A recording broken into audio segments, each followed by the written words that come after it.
Chapter 1. Lost in London. It was a cold and cloudy morning in London, the kind of grey that seeped into your bones and made you feel as though even your soul was damp.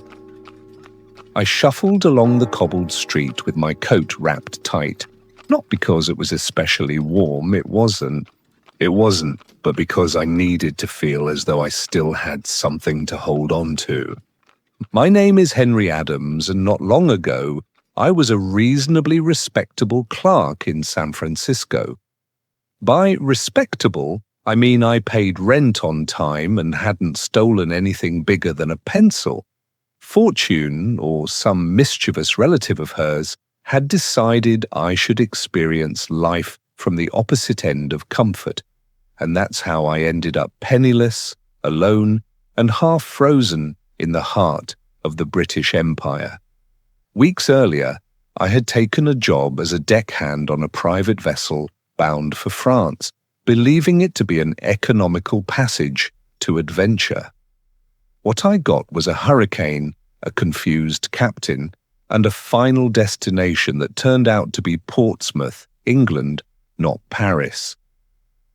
When I stepped ashore, I had one pair of boots, no passport, and the equivalent of 8 cents in my pocket, none of which survived the first 2 days.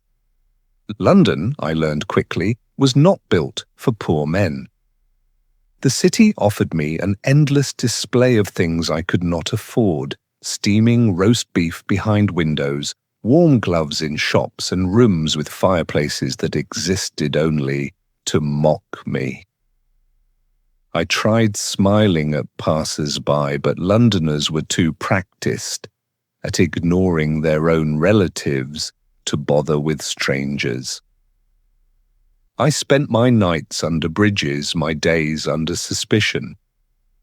At one point, I tried applying for work unloading ships, but the foreman said I looked too scholarly.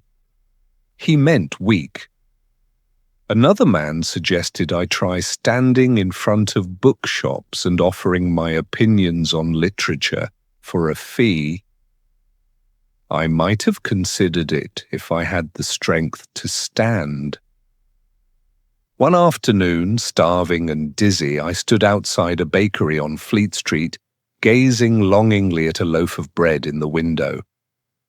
It sat there like a golden idol, surrounded by companions, a crusty roll, a fat bun that seemed to laugh at me through the glass. I wondered, not for the first time, if I could outrun a baker. Probably not, I decided. I'd gone 2 days without food, and I was starting to lose arguments with pigeons. Just as I was considering a life of petty crime, or, failing that, simply collapsing, a voice behind me said, "Excuse me, sir. Might I have a word?" Turning, I found a tall man in a dark overcoat and gloves, fine enough to buy dinner for 5. He had a narrow face, sharp as a pen nib, and eyes that looked like they'd seen both God and the ledger books. His tone was polite, but I knew that kind of politeness. It was the kind you use with a man you're afraid might touch you. "I assure you," I said quickly, "I haven't done anything." "I didn't say you had," he replied, amused. "But you look available." I blinked. Available for what? "To meet my brother." It sounded absurd, but I had nothing to lose except the cold, and that had already taken up residence in my shoes.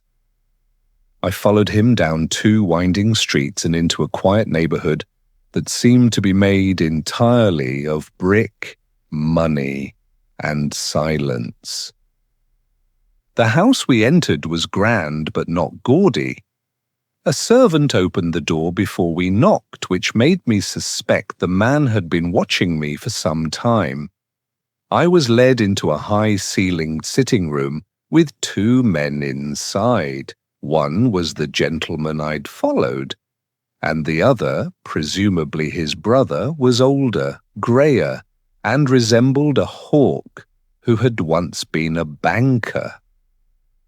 They looked me over the way a painter looks at a blank canvas, not for beauty, but for potential. "So," said the elder brother. "you are in need of assistance." Yes, I admitted. Though if you're selling Bibles, I'm afraid I'm more of a practical atheist at the moment.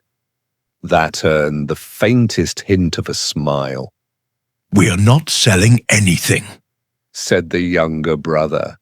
"We are proposing an experiment." At this, they exchanged a glance that would have made any sane man walk out. But curiosity is a powerful drug, especially when mixed with hunger.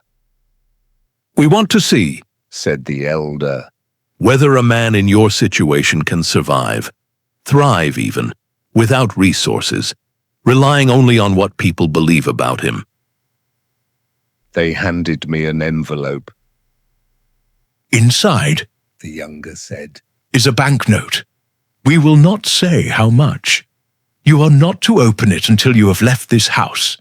Use it if you must, but do not explain it. Live for 1 month.